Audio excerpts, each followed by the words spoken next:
no céu existe algo mais do que as estrelas.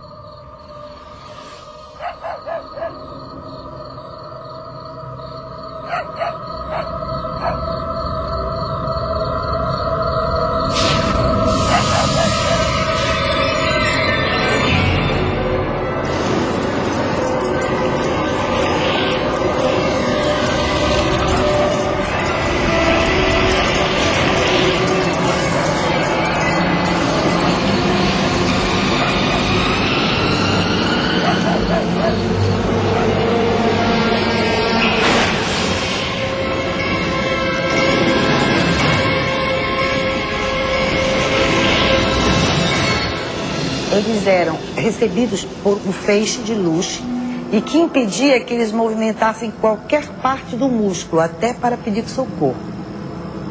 E que, a partir daí, a dor se tornava insuportável e eles eram tomados de profunda fraqueza, como se eles estivessem sendo dopados. Outros moradores da região também veem a luz misteriosa e são atacados por ela. Uma vizinha. Eu, hein? Vou dormir aqui embaixo. Brisa lá em cima, tá super de mosquito. Ó, amanheceu, a gente pega o rumo. Precisa chegar a Fernando Alcântara. E aí, Zé? Vai dormir no cafofo? Vou arrumar meu campo por aqui. Precisando de um bom descanso hoje. Esse dia é cansativo. Esse foi. Até amanhã, eu vou prender a âncora. Até amanhã.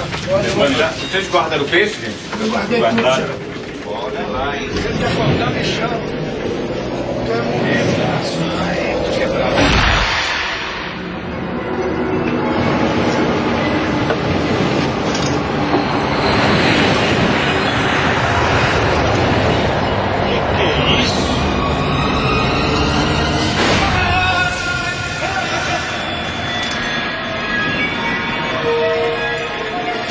Um dos pescadores está morto. O que me chamou a atenção é que quando eu atendia uma pessoa de uma localidade chamada Airi e uma de uma localidade chamada Candeuba, elas eram distantes mais de 100 quilômetros. E as pessoas me contavam a mesma história, sem se conhecerem, sem nunca terem se falado e na mesma noite e nos mesmos horários ou até em horários diferentes. Dezenas de pessoas entram em desespero. O medo do desconhecido provoca pânico. Aconteceu isso, de eu olhar assim para o telhado e veio aquela, tipo uma lâmpada assim, acesa, e direto na minha coxa. Eu dormi até debaixo de um balcão lá em casa com medo daquilo. Pensava assim que fosse enviado por Deus, né? Fosse algum castigo, né? Para uma podia ser o demônio que estaria atacando os cristãos, mas a maioria não sabia realmente dizer o que era, simplesmente demonstrar.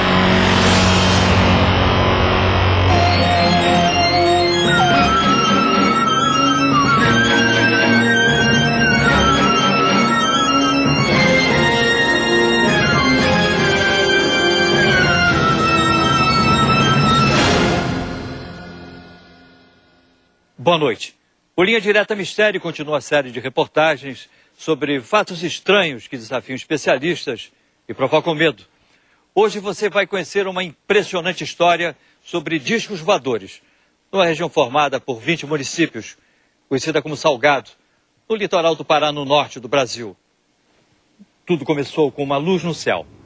Em seguida, uma série de ataques a pessoas. Depois, o pânico tomou conta de uma região inteira e a população se armou para combater os seres extraterrestres. Fatos reais ou um delírio coletivo? Na dúvida, militares da aeronáutica foram convocados para investigar a presença desses objetos voadores não identificados. Durante 4 meses, foi realizada a mais importante e sigilosa investigação feita até hoje no Brasil, a chamada Operação Prato. O nome Prato é o termo internacionalmente usado pelos ufólogos para designar disco voador.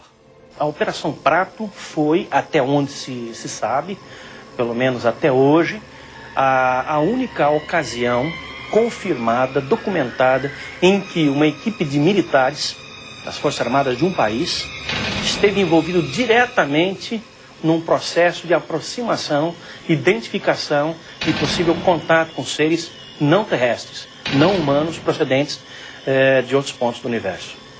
A Operação Prato é um dos casos mais fantásticos que tem na ufologia brasileira. O comandante da missão secreta era este homem, o coronel da aeronáutica, o Irangê Holanda Lima, que na época era capitão. Ele guardou um segredo durante mais de 20 anos.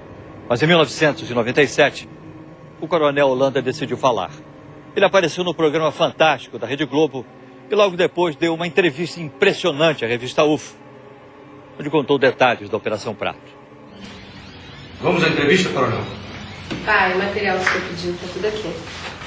Essa é minha filha Daniela. Tudo bom? Como vai? Minha enteada Ana Paula. Tudo bom? Eles são Marco e Ademar. Eles são ufólogos. Só por curiosidade, coronel, por que o senhor resolveu falar só depois de tanto tempo? Se não contar o que eu vi, amanhã eu posso estar morto. E a história corre. O envolvimento com a Operação Prato, ela começou com a informação dada pelo prefeito da região onde estavam ocorrendo essas coisas. Mesmo antes da aeronáutica chegar ao local, nós já ficamos sabendo que a população estava assustada.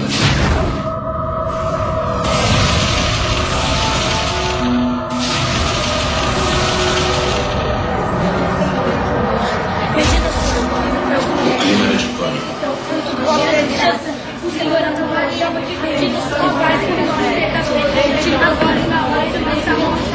Se esses malditos chupa-chupa aparecerem, a gente acaba com eles. Ele que acaba com nós.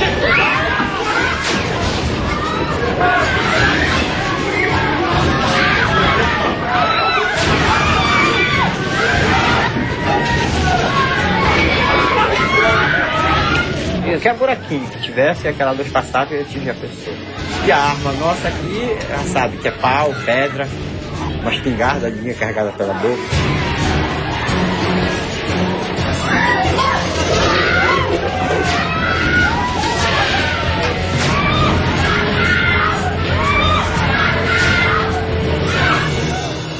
O povo vivia apavorado, porque esse feixe de luz noturno tinha já agredido várias pessoas. A comunidade toda se amontoava em 3 casas apenas. Ficavam rezando, às vezes cantavam algumas canções religiosas. As pessoas em pânico, a unidade de saúde de Colares virou quase que um pátio dos milagres. Depois dos ataques a moradores, a única médica da região, doutora Adelaide, tenta dar conta de tantos feridos. Doutora, ela não fala, ela não consegue andar. Doutora. Vocês são de onde? Nós somos de Candeuva, doutora. A senhora vai salvar a minha mulher, doutora? Olha ela aí, ó. Fica a mais de 100 quilômetros daqui. Olha só, olha pra isso, dona Adelaide, o que é isso? Maria, vai lá pra frente atender as outras pessoas. Deixa que eu cuido dela, deixa que eu dou uma olhada. Essa luz, essa incidência vinha nas mulheres, preferentemente nas mulheres no seio esquerdo. Elas eram longilíneas, retas, extensas e largas, como se algo tivesse chapado. Existiam sempre 2 orifícios paralelos e que você apertava e não desapareciam e ficavam elevadas, como se 2 agulhas tivessem penetrado.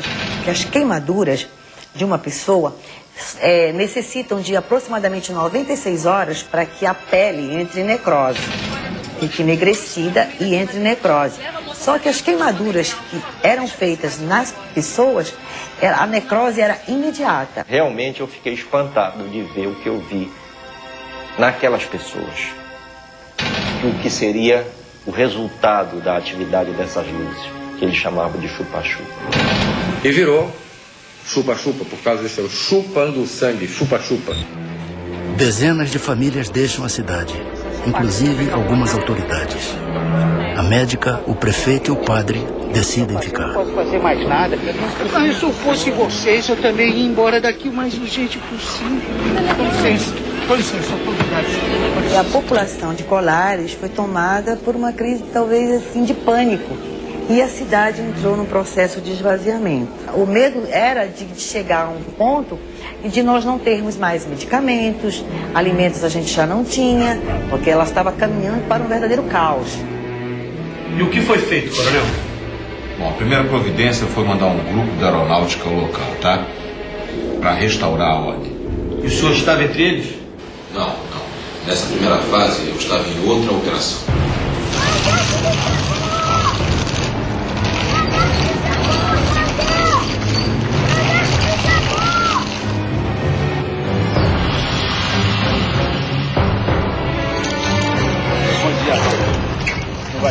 Tudo bem. Nós estamos aqui numa missão para aeronáutica. Graças a Deus que vocês chegaram. Sargento, as pessoas estão desesperadas. A senhora quem é? Ela é a doutora Velaide. Eu acho que nós vamos precisar muito da senhora. E esse é o prefeito. Bom dia, prefeito. Tudo bem? Bom, eu gostaria que os senhores explicassem pra gente o que está acontecendo exatamente. Eu só vou pedir um momentinho que a gente precisa montar o acampamento. Tudo bem? Vocês podem me acompanhar aqui na sombra? Pois não. De modo que algumas pessoas podem compartilhar, de repente, de uma situação emocional e essa situação emocional se propagar. Isso típico, por exemplo, é em casos de pânico dentro de um cinema, dentro de um supermercado, onde se avisa, de repente, que tem fogo, né? Então as pessoas, de repente, saem correndo, umas passam por cima das outras, há mortes, etc. E, de repente, o supermercado ou o cinema nem estavam pegando fogo. Existem explicações científicas, existem vários fenômenos atmosféricos raros, mas interessantes, entendeu? Lampejos no céu, luzes estranhas. Sempre, não é de hoje isso, assustaram as pessoas, né? Mas eu acho também que quando você acredita em milagre, você vai ver milagre com muito mais facilidade do que se você for uma pessoa que não acreditar nos milagres. Se fosse realmente algo de alucinação ou histeria, a aeronáutica jamais iria destacar uma equipe tão grande para fazer esses tipos de observação. Segundo testemunhas, o primeiro posto de observação da aeronáutica foi montado aqui embaixo dessa árvore, na praia do Humaitá, na ilha de Colares, a cerca de 100 quilômetros de Belém. Essa região era considerada o ponto de maior incidência do fenômeno, onde as luzes que apareciam no céu atacavam em seguida as pessoas. Naquela época, os civis foram proibidos de frequentar a base militar montada pela aeronáutica. Eles instalaram metralhadoras, metralhadoras antiaéreas, de fogo antiaéreo. Durante semanas, os militares acompanham o aparecimento dos objetos luminosos. Sargento, vem, sargento, rápido! Olha lá! Pega! Rápido! Vamos, soldado! Vai, filma isso! Tô filmando.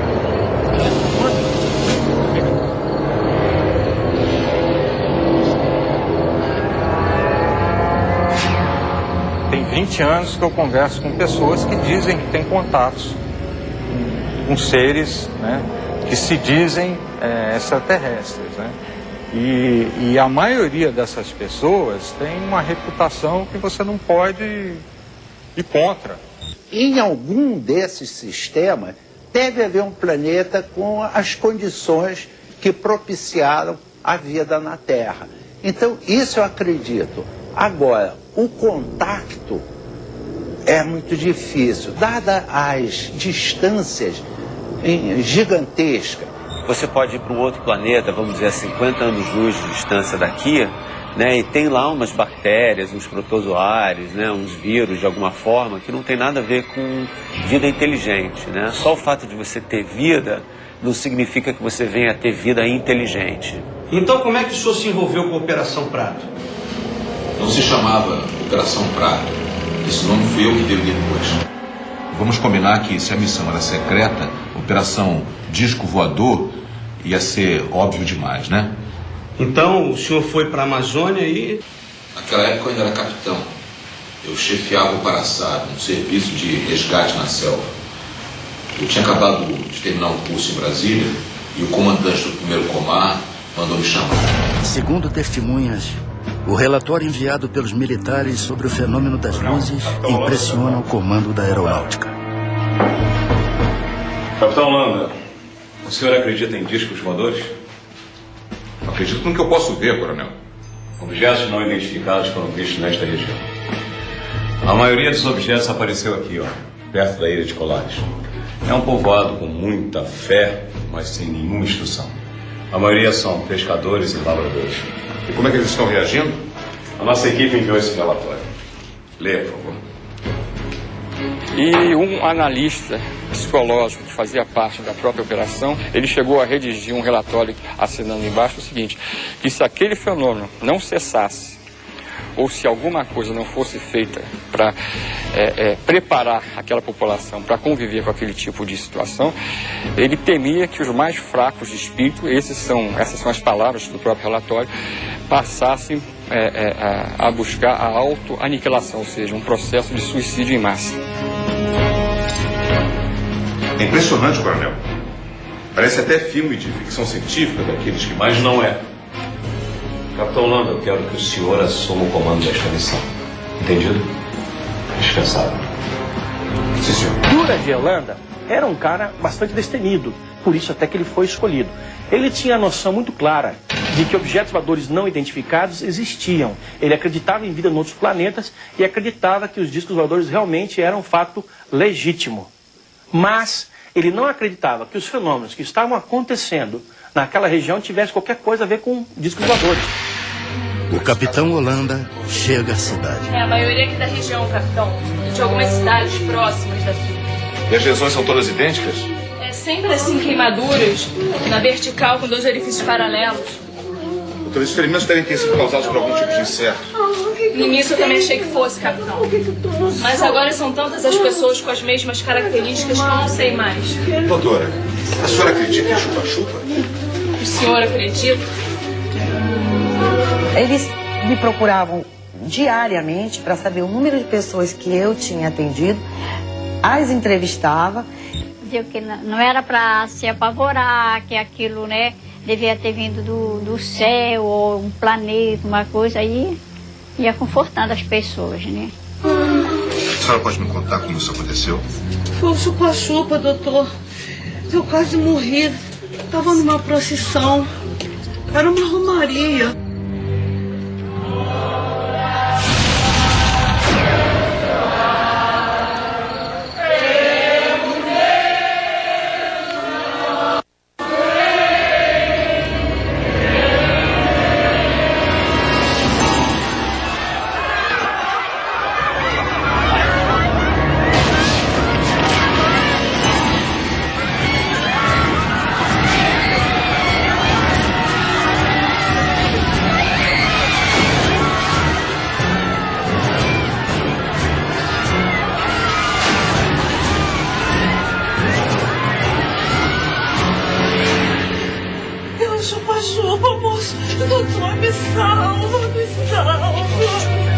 Os sargentos que estavam na operação, eles brincavam muito comigo porque eu sempre dizia que não acreditava naquilo. Capitão! O que é isso, doutor? O povo acende fogueiras e grita pra se defender. Eles acham que assim estão espantando os discos voadores. Bobagem, não há nenhum disco voador. Olha, capitão, eu não estaria tão certo disso, hein? Eu só vou ficar convencido quando uma nave passar por cima da minha cabeça.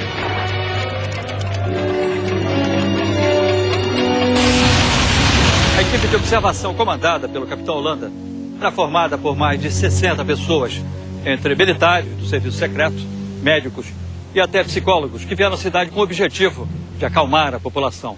Nesse local, a chamada Praia do Machadinho, o capitão Holanda viveu uma experiência que o marcaria pelo resto da vida.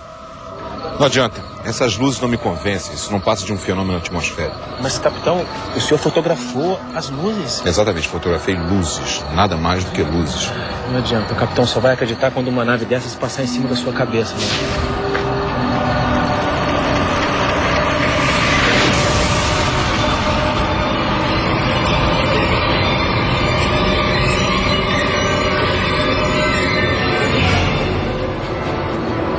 Estava em cima de nós um objeto muito grande, acredito que uns 30 metros de diâmetro, forma discoide preto. Nós ficamos olhando, estupefatos, assustados, parado em cima da gente, a uns 200 metros de altura. O que eu vi não tinha me satisfeito até aquele momento. Dali pra frente não tinha mais dúvida nenhuma. Alô, capitão? Sim, sargento. Eu tô aqui com um vigia daquela olaria que fica ali perto do rio, e ele tá me contando uma história que eu acho importante o senhor ouvir. Tô aqui na cidade, vou pegar um depoimento.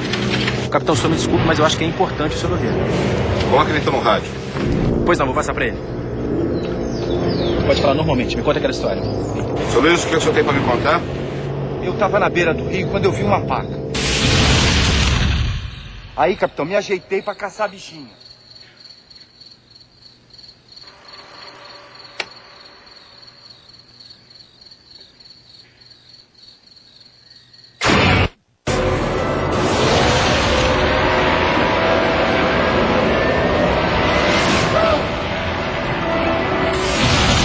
O senhor pode levar até o local onde o senhor viu essas luzes?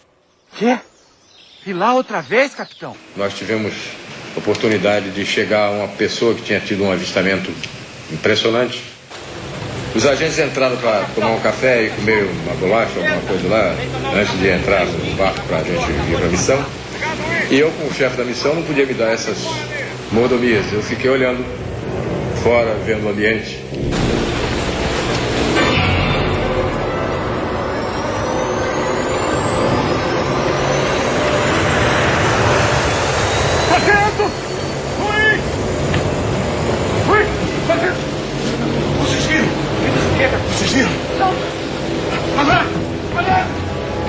Mas tinha uma luz muito forte, verde e uma luz vermelha, e fazia um barulho como se fosse uma turbina, não era um barulho de um jato, era aquele silvio, um barulho assim.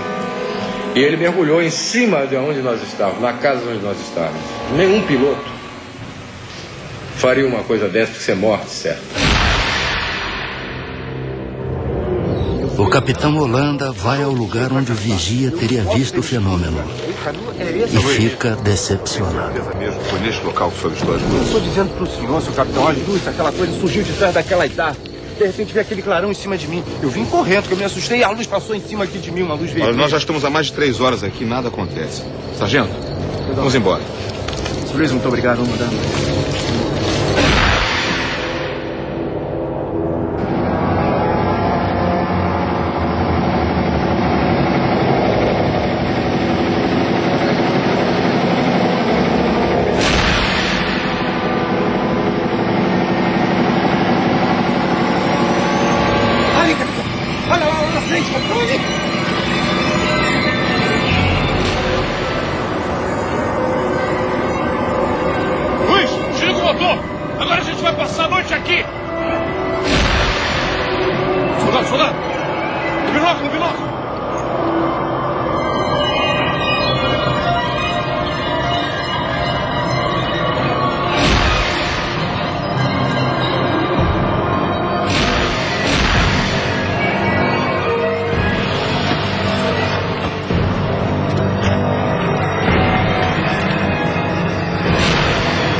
Tivemos a oportunidade de filmar um objeto pairando e dela saindo umas luzes pequenas que nós chamávamos de desova. Mas voavam numa velocidade, entravam na mata, tiravam rasante, coisa fantástica. Brincavam conosco, a verdade é que eles brincavam conosco. Se eles chegassem até aqui, depois de tamanha viagem, tamanho custo, o menos que eu esperaria é que eles fiquem brincando.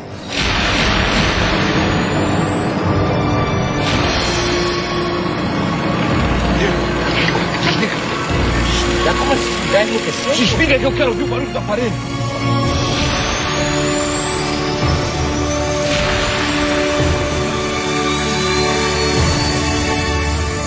E ficou na nossa frente uma coisa assustadora, um objeto muito grande.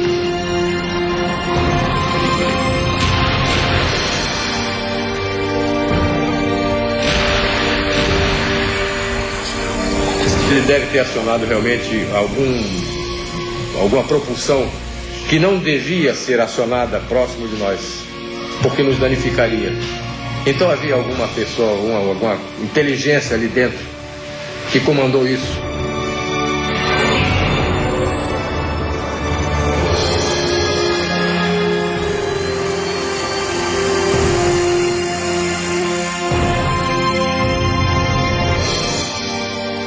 Ele disparou com uma velocidade incrível para o firmamento e sumiu no meio das estrelas. Existem centenas de bilhões de outras galáxias. Então eu sempre brinco que existe mais estrela no universo do que grão de areia na praia de Copacabana.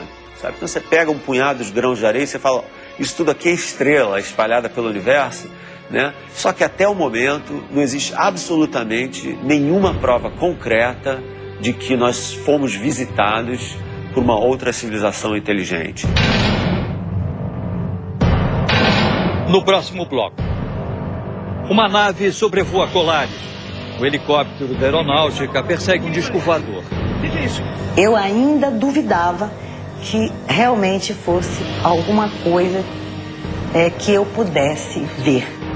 E também a morte do coronel Holanda. Pode todo mundo dizer que o Holanda praticou um suicídio. Eu não vou acreditar em suicídio de jeito nenhum.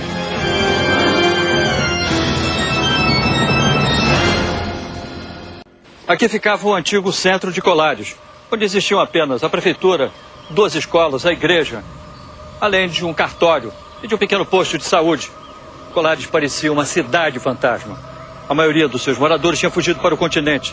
As poucas pessoas que permaneceram na ilha ficavam trancadas dentro de casa, com muito medo. Quando nós estávamos chegando, tipo, uns 50 metros da minha casa, ela bateu em mim e apontou para cima. Eu tenho que pedir pro prefeito monitorar. Maria, o que foi? O que foi, Maria? Você tá passando mal?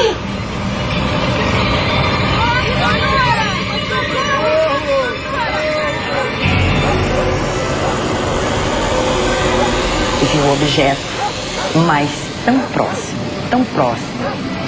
e tão bonito. Até este momento, mesmo tendo atendido toda esta enormidade de habitantes atacados por este ser não explicável, eu ainda duvidava que realmente fosse alguma coisa que eu pudesse ver. Mais uma testemunha procura a aeronáutica em busca de ajuda. O morador Antônio Ferreira convence os militares a ir até o local onde teria avistado um disco voador.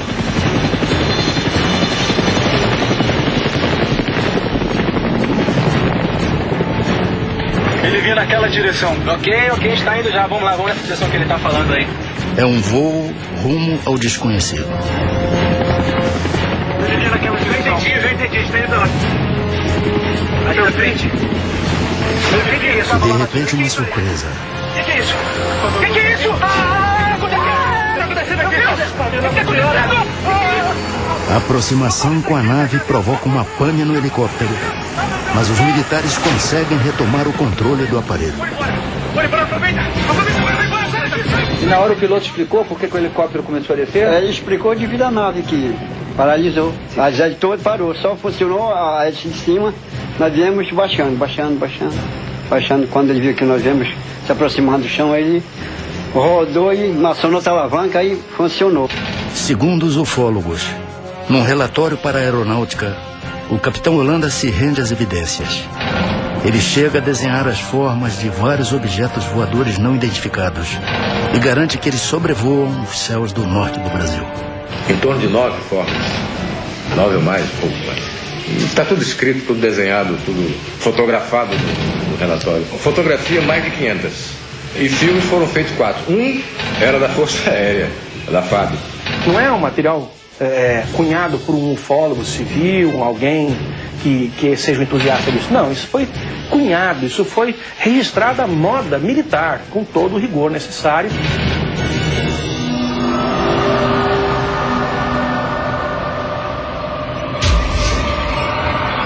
O capitão Holanda se torna um homem obcecado pelos objetos luminosos.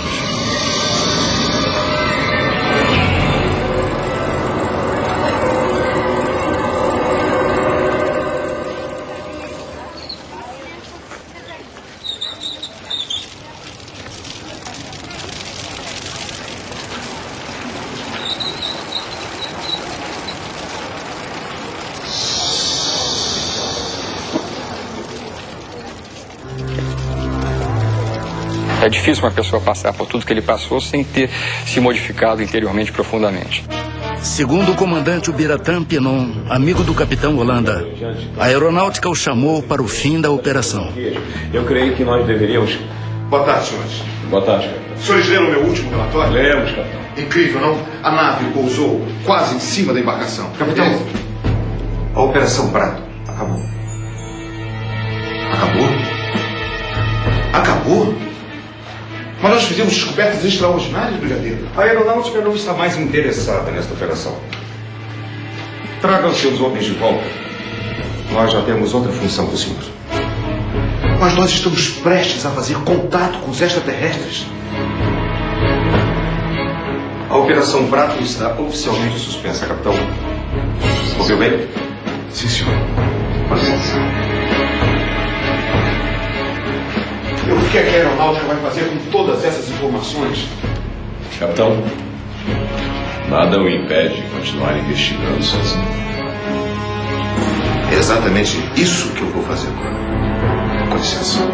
A FAB parou com 4 meses e a operação ela andou parar. Aí nós continuamos. Eu continuei.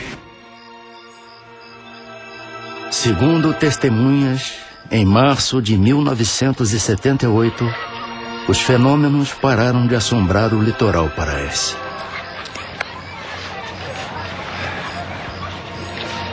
Ainda procurando as naves, capitão? O senhor não desiste, hein? E a senhora já esqueceu, doutor? O que acontece é que eles nunca se afastaram daqui. Até hoje, eles continuam aparecendo. Acredito muito que eles estão entre nós, vivendo igual a nós, alguns deles, procurando uma maneira de nos conhecer melhor. Você não sabe se a pessoa que você está conversando é o alienígena ou não. Segundo revelou a amigos, o capitão Holanda, mesmo depois do fim da Operação Prato, continua a fazer novos contatos.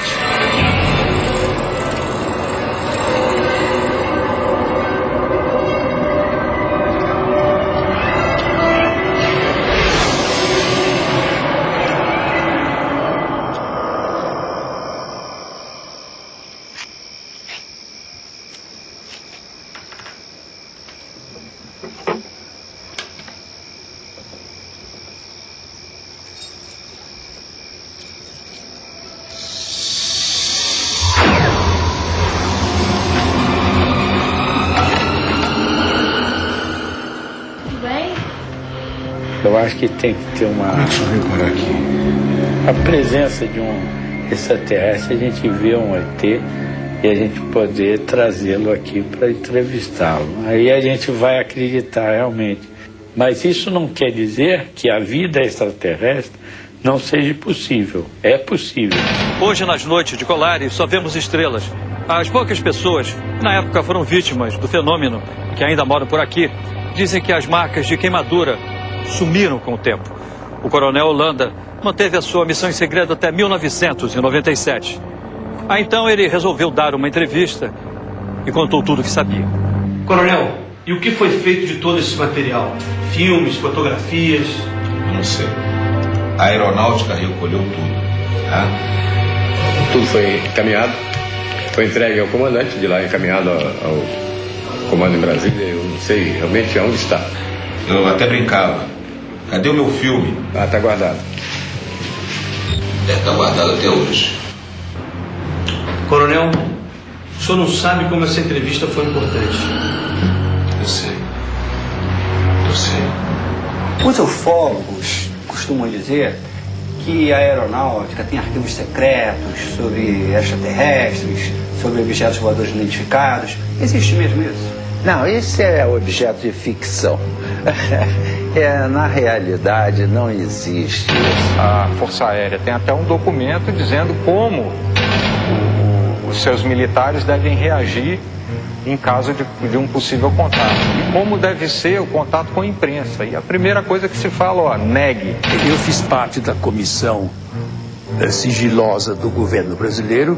O presidente era o brigadeiro José Vaz da Silva. A primeira pergunta que eu fiz a ele, mas por que o interesse dos militares pela ufologia? Ele disse, porque esse é um assunto de segurança nacional. E nós estamos interessados em conhecer da estratégia dos UFOs as intenções deles.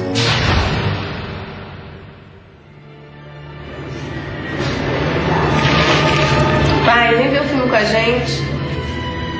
Pai, você tá bem?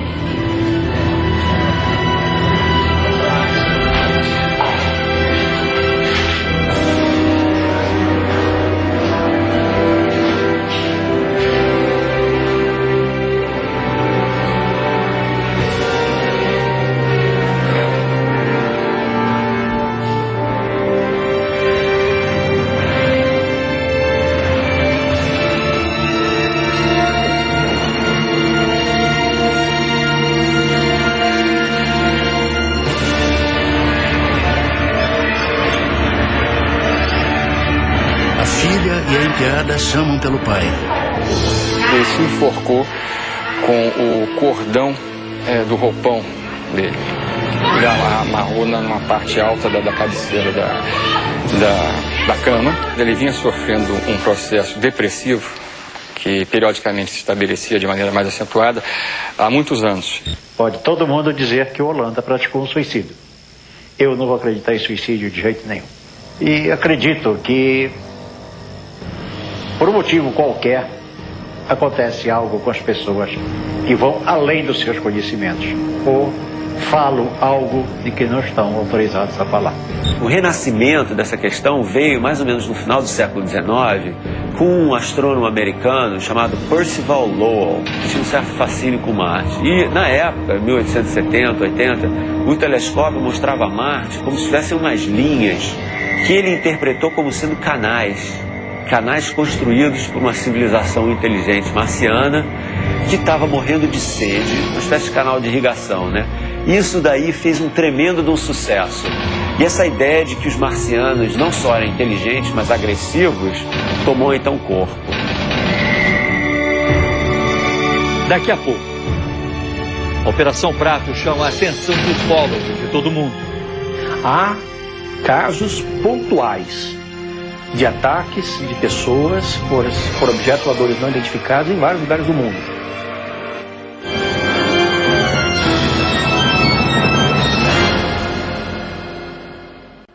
A Operação Prato se tornou um evento estudado pela ufologia internacional.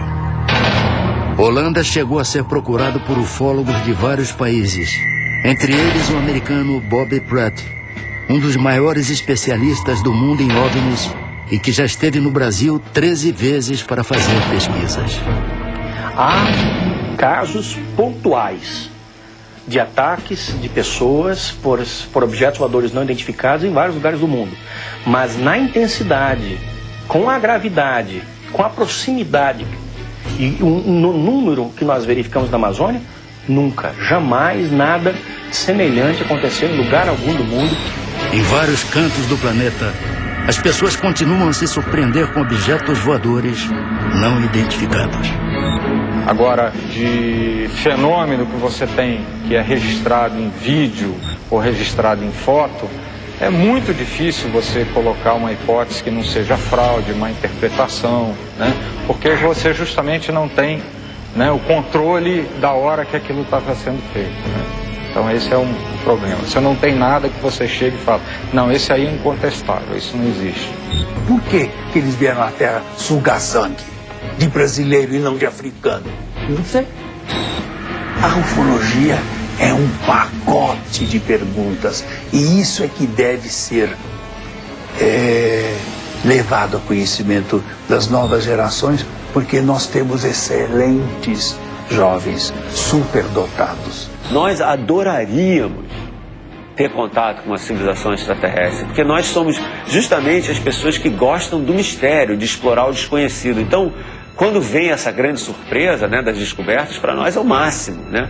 Mas a gente também tem que tomar cuidado, né? Porque a gente não pode se iludir com provas falsas. Todo mundo ficava com medo desse chupa-chupa. Isso não é lenda não, seu Moacir? Porque lenda é mentira, né? Não, mas isso não é mentira não, isso é verdade. É verdade mesmo. Mira, Min, ve para las antenas. Min, ve para las antenas. Em maio deste ano, pela primeira vez, a aeronáutica aceita receber ufólogos em sua sede em Brasília. O objetivo da visita é pedir a abertura dos arquivos sobre discos voadores. O comando da aeronáutica não quis gravar entrevista sobre a Operação Prato, mas aceitou responder a perguntas por escrito. O Linha Direta encaminhou 30 perguntas. Em resposta, o Centro de Comunicação Social da Aeronáutica limitou-se a enviar uma nota ao programa. Segundo a Aeronáutica, a visita do grupo de ufólogos foi realizada para mostrar a eles o trabalho da Força Aérea Brasileira na área de defesa e controle do espaço aéreo nacional. Sobre a Operação Prato, continua a Aeronáutica. Pode-se imaginar que a Aeronáutica realiza investigações científicas a respeito de todo tipo de fenômeno aéreo. Na verdade, o comando da Aeronáutica não dispõe de uma estrutura especializada para empreender tal atividade. Com relação à Operação Prato, o comando da Aeronáutica possui apenas registros baseados em dados que teriam sido repassados por um dos participantes dessa atividade. Foi produzido um relatório com diversos depoimentos, aparentemente sem fundamentação científica. Em todo o mundo, muita gente acredita e até espera um contato com seres de outro planeta. Alguns até dizem que foram levados por seres extraterrestres e depois conseguiram voltar à Terra. Outros duvidam que exista vida inteligente em outros planetas. Se os ETs existem, afinal, de onde vêm? Quem são? E o que querem? Essas perguntas ainda aguardam respostas. E você? Acredita?